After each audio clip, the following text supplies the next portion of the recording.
Bon, je fais une vidéo pour revenir aux nouvelles, j'en fais pas beaucoup ces temps-ci, c'est parce que c'est les vacances scolaires et j'ai beaucoup moins de temps libre.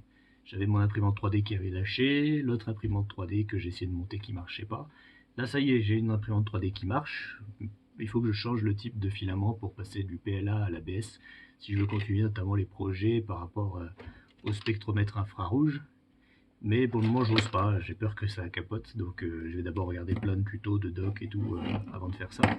Quand j'aurai plus de temps libre, parce que là c'est les vacances scolaires, je peux pas, je dois m'occuper de la petite. Euh, pour l'électrolyseur, j'arrive pas à trouver du papier carbone à un prix raisonnable. Si vous avez des idées, rapidement vous pouvez me les mettre dans les commentaires, faut regarder par rapport à la date de la vidéo. Sinon voilà, j'ai fait ce petit truc. Donc l'agitateur magnétique que vous avez vu à la vidéo précédente. En gros, à l'intérieur de la boîte, il y a un système avec un moteur, un transistor, un aérostat et un condensateur, et puis un petit truc pour l'alimentation. C'est le montage que vous avez sur l'image ici.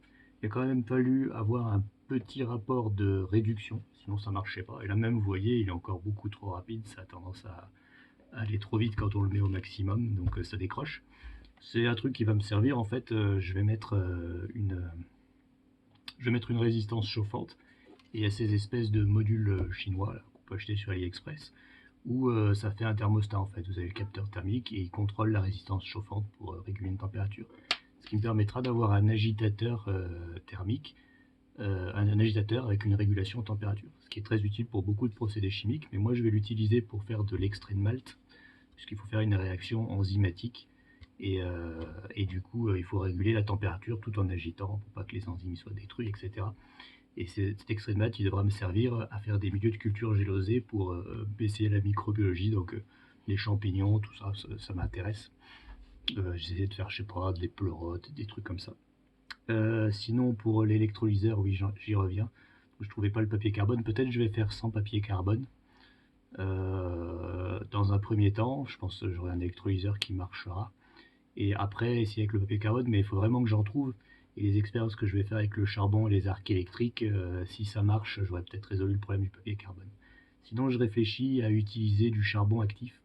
Peut-être que si j'ai une grille métallique qui est suffisamment fine, genre du tissu de fer tressé, un peu comme on voit dans des filtres, je peux vous en montrer des espèces de filtres. Je ne sais pas si vous vous souvenez, en fait c'est du métal, c'est un peu tressé. Peut-être un truc comme ça et mettre du charbon actif sur la plaque. Peut-être qu'on pourra avoir une grosse surface. De toute façon, si je fais ça, il faudra faire du pressage à chaud. Donc presser avec une presse en contrôlant la pression, en contrôlant la température. Ça va me demander aussi pas mal de bricolage, donc avec justement ce genre de truc, un système de presse, etc. Donc il faudra y revenir. Donc dans un premier temps, je vais peut-être juste faire avec la grille et pas les feuilles de carbone. Par contre, la membrane, donc il y a le collègue de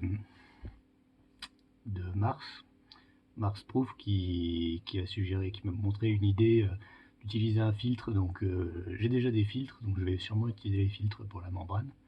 Et puis voilà, donc dans un premier temps ça, et puis après pour le reste, on verra. De toute façon, je vous tiendrai informé de tout ça quand j'aurai reçu les, les composants.